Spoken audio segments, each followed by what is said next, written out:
வணக்கம் அருவி. திருப்பூரில் உள்ள தாய் சேய் நல மையத்தில் கர்ப்பிணி பெண்ணுக்கு 2022ஆம் ஆண்டே காலாவதியான குளுக்கோஸ் வழங்கப்பட்ட விவகாரத்தில் ஆய்வக நுட்புணர் பணியிடை நீக்கம் செய்யப்பட்ட நிலையில் மருந்தாளுநர் மற்றும் செவிலியர் பணியிடை மாற்றம் செய்யப்பட்டுள்ளனர். திருப்பூர் மாநகராட்சிக்கு உட்பட்ட அவினாசி சாலையில் பங்களா ஸ்டாப் பகுதியில் தாய் சேய் நல மையமானது செயல்பட்டு வருகிறது.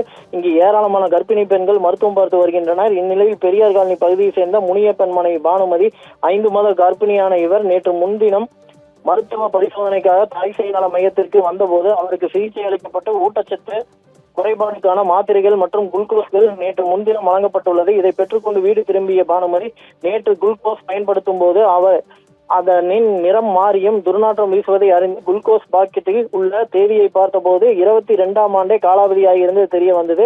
இதைத் தொடர்ந்து தாய் சேய் நல மையத்திற்கு தனது கணவர் மற்றும் சமூக ஆர்வலர்களுடன் முற்றுகையிட்ட நிலையில் சுகாதாரத்துறை அதிகாரிகள் பானுமதி மற்றும் அவர்களின் குடும்பத்தாருடன் பேச்சுவார்த்தை நடத்தி இனி இது போன்று தவறு நடக்காது என சமரசம் செய்து அனுப்பி வைத்தனர். மேலும் தாய் சேய் மையத்தில் சுகாதாரத்துறை அதிகாரிகள் ஆய்வு மேற்கொண்ட போது ஏராளமான காலாவதியான குளுக்கோஸ் பாக்கெட்டுகள் மற்றும் மாத்திரைகள் இருப்பது தெரிய வந்தது.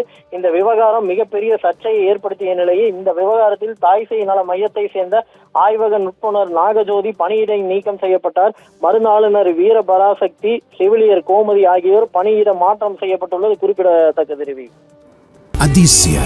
அதிசயங்களின் ஆரம்பம். அதிசயம் நடக்கும் நிச்சயமா.